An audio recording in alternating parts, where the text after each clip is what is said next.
Queridos compañeros y docentes, queremos brindarles un cordial saludo y agradecer de antemano su atención en el día de hoy.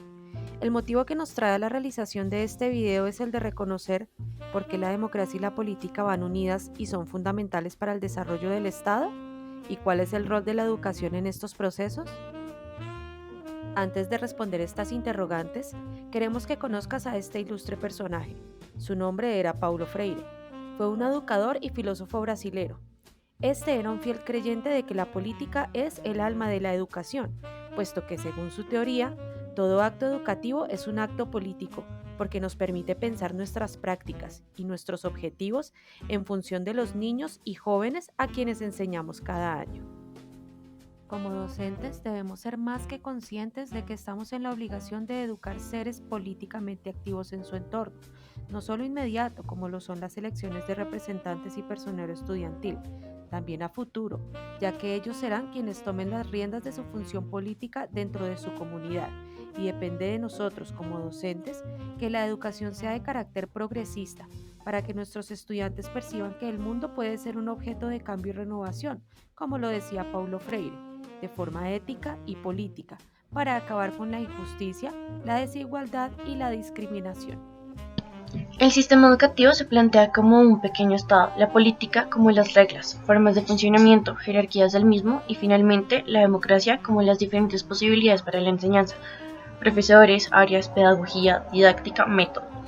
Para que ésta sea funcional, de fácil entendimiento y acceso para los participantes, es necesario convocar a representantes directivos, que los participantes de este Estado sean conscientes, activos de los diversos programas y rutas de acción para su funcionamiento. Asimismo, es necesario que la democracia y la política vayan de la mano, ya que compete a todos los habitantes de esta sociedad. Entonces, ¿cómo la educación influye en los procesos de la sociedad? ¿Podemos hacer de nuestros estudiantes sujetos políticamente activos?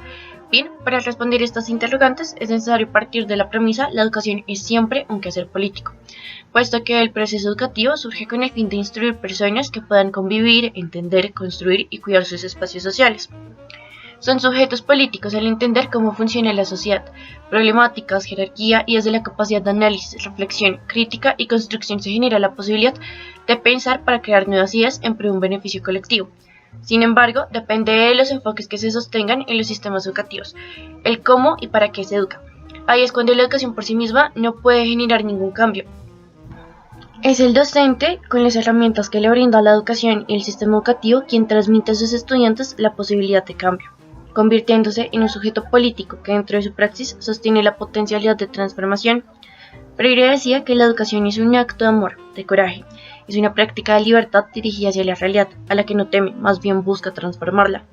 Ahora, ¿cuáles han sido las consecuencias de mostrarse como sujetos políticamente activos dentro de nuestro contexto y rol docente? En el año presente, al norte de Santander denuncian que 2 profesores universitarios, líderes sociales y defensores de los derechos humanos han sido amenazados. Pero esto no es una novedad. Para inicios de noviembre del 2022 en el Cauca habían 200 profesores amenazados, desplazados y extorsionados. En el 2021, 308 docentes fueron amenazados. Entre 1985 y 2011 fueron asesinados 889 maestros.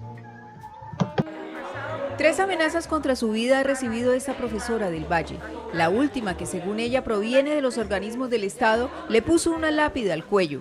Yo aparezco en un listado de la Fiscalía y otra serie de compañeros como auxiliadores de la guerrilla. Las otras amenazas contra los 225 maestros del departamento provienen de pandillas juveniles, estudiantes de las instituciones educativas y hasta de la comunidad. De acuerdo con el SUTED, la situación más delicada se presenta en el norte del Valle, donde se ha podido determinar que las amenazas provienen de los paramilitares y de las FARC. En una reunión que se hizo con el secretario de Gobierno a nivel departamental, él nos decía que es muy difícil prestarle seguridad a todos los maestros amenazados. Desde 1986 a la fecha, 39 maestros en el Valle han sido asesinados. Las estadísticas dejan ver que las más amenazadas son las mujeres. Hasta se han dado casos de amenazas masivas. La Maricel Sinesterra como con 6 maestros amenazados y la institución Boyacá con 12-13 maestros. Por esta situación, más de 200 profesores han tenido que ser reubicados en los últimos 2 años. No es mucha la esperanza de una solución a esta situación, pues SUTED asegura que todos los asesinatos de este periodo continúan en la impunidad. Todo para la paz, nada para la guerra. Los temas de fondo de esta jornada de paro nacional de 48 horas, la protección de la vida y la salud. Pero los 339.000 educadores en todo el país también llamaron la atención por los asesinatos de maestros. En 2018 fueron asesinados 11 docentes en Colombia. En 2019 fueron 14.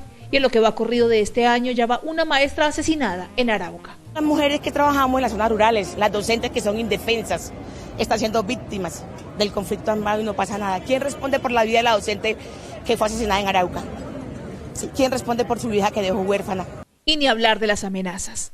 El año pasado fueron intimidados cerca de 970 docentes en el país y en lo que va del 2020 ya van 240.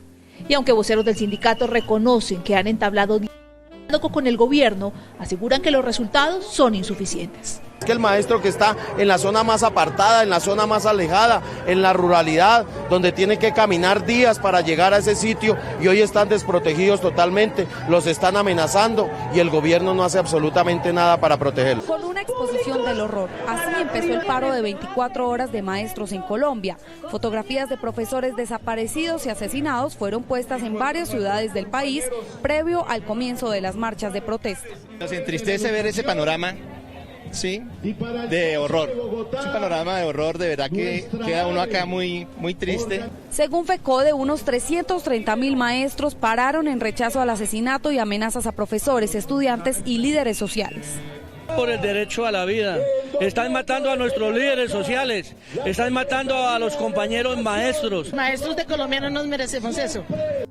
La construcción de seres democráticos, políticos, debe ser fundamental en el actuar como docentes, para generar una construcción social que influyan en un cambio. Las aulas de clase deben ser espacios de libertad en el que nuestros estudiantes y docentes se sientan seguros. Deben ser espacios en el que se genere conciencia de un desconocimiento político que continuamente nos persigue. Y por supuesto, generar una implicación política positiva, no solo en proyectos grandes, sino que esto se presente en sus vidas diariamente. El mayor objetivo de una sociedad es educar correctamente a la juventud. Política, Platón.